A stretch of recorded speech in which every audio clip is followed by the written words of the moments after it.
Hi, I'm William Stewart, co-founder of Teleios. Welcome back to our verse-by-verse study on the book of Matthew. I'm glad you're here. We're in the second chapter, really just beginning. If you haven't seen the prior videos, please look at those if you have an opportunity. This is the famous Christmas story, but it's really about Christ's presentation, showing to the Jews to whom Christ came first before the Gentiles, and bringing their promised kingdom.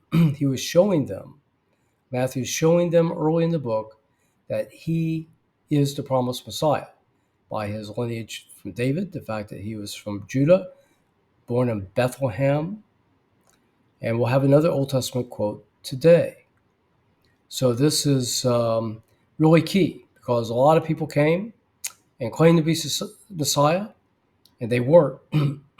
God spent 2,000 years,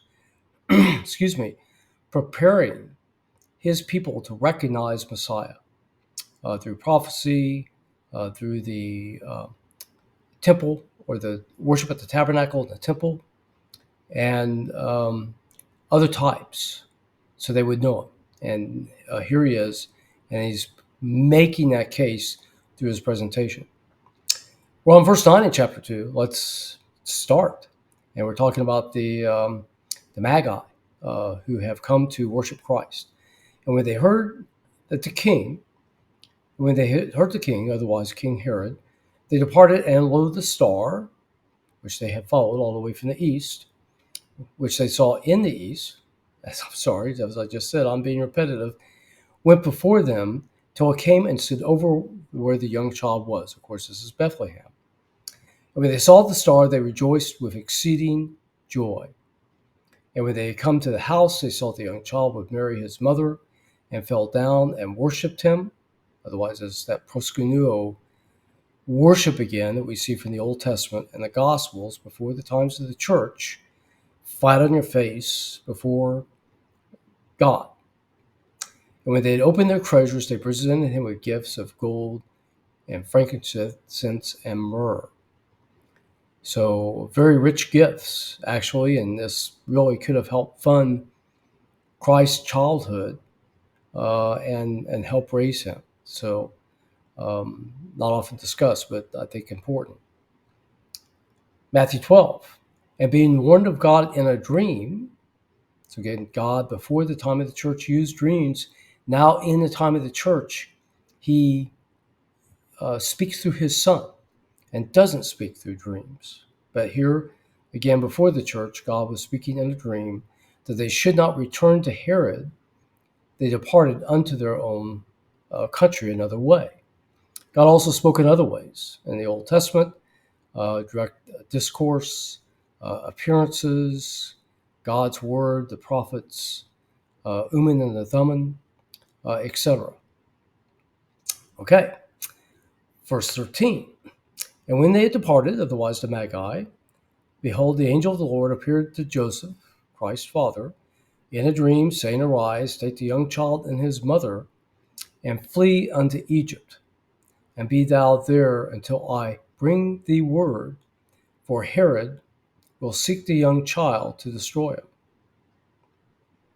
And when he rose, he took the young child and his mother by night, and departed to Egypt. 15. Another Old Testament prophecy from Hosea 11:1. And was there until the death of Herod, which wasn't too long afterwards, that it might be fulfilled which was spoken of the Lord by the prophet, saying, Out of Egypt I have called my son. Now 15 is an interesting passage, perhaps a little controversial. It might be taken two ways, and it depends on what fulfills the prophecy. So if the prophecy was fulfilled when Christ left Jerusalem, then that would indicate that Jerusalem is signifying Egypt. And this is actually consistent with Revelation 11:8. Jerusalem is called Egypt. Otherwise, here is Herod trying to destroy the seed.